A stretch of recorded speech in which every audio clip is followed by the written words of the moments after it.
Hey friends, welcome back. Today I have something a little bit different for us.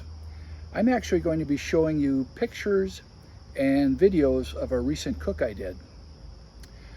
So throughout the course of this video, you're going to be seeing either pictures or videos appear here, or maybe here,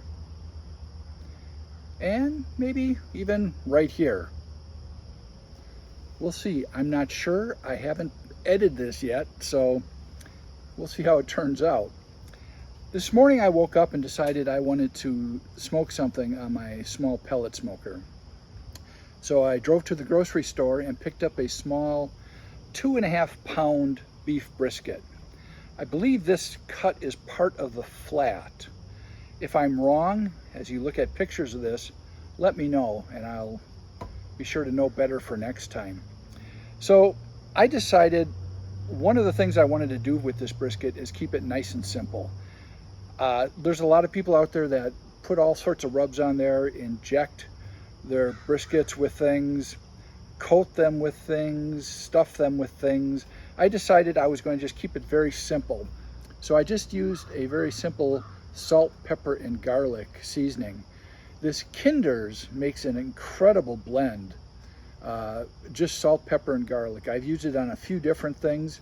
I'd highly recommend it. So what I did was just coat the top, the bottom, and the sides with this salt, pepper, and garlic.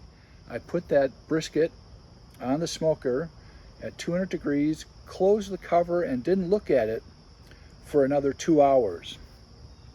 When I opened it up, this is what I saw. Pretty impressive. It's had beautiful smoke on it. It was glistening a little bit. It was really a nice thing to see, considering I've never smoked a brisket ever in my entire life. I've watched people do it, but this is the first time I was trying it myself. And after 2 hours, I was pretty happy with what I was seeing.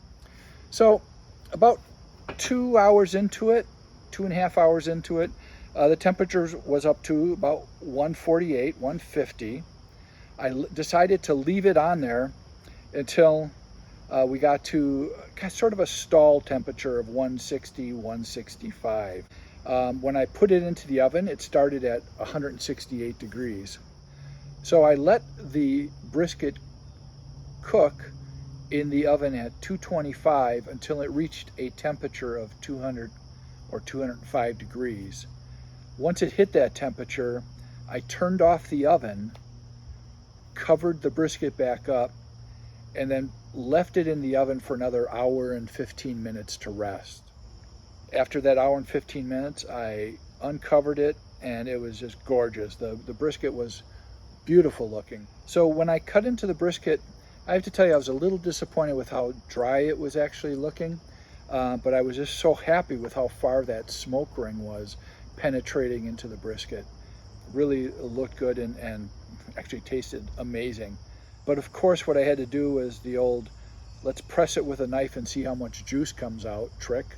Not a lot of juice came out, but I was so happy I had those pan drippings that I could use to moisten up the meat a little bit.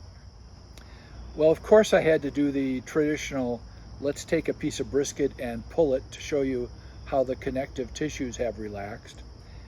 I was very happy with the tenderness of this brisket, and the flavor was just outstanding.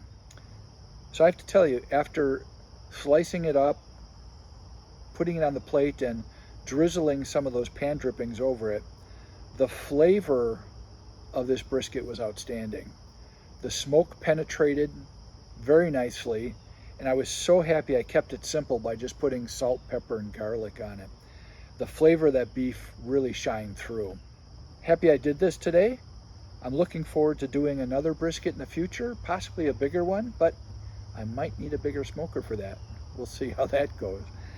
Thanks a lot for watching. I really appreciate it. See you next time. Bye.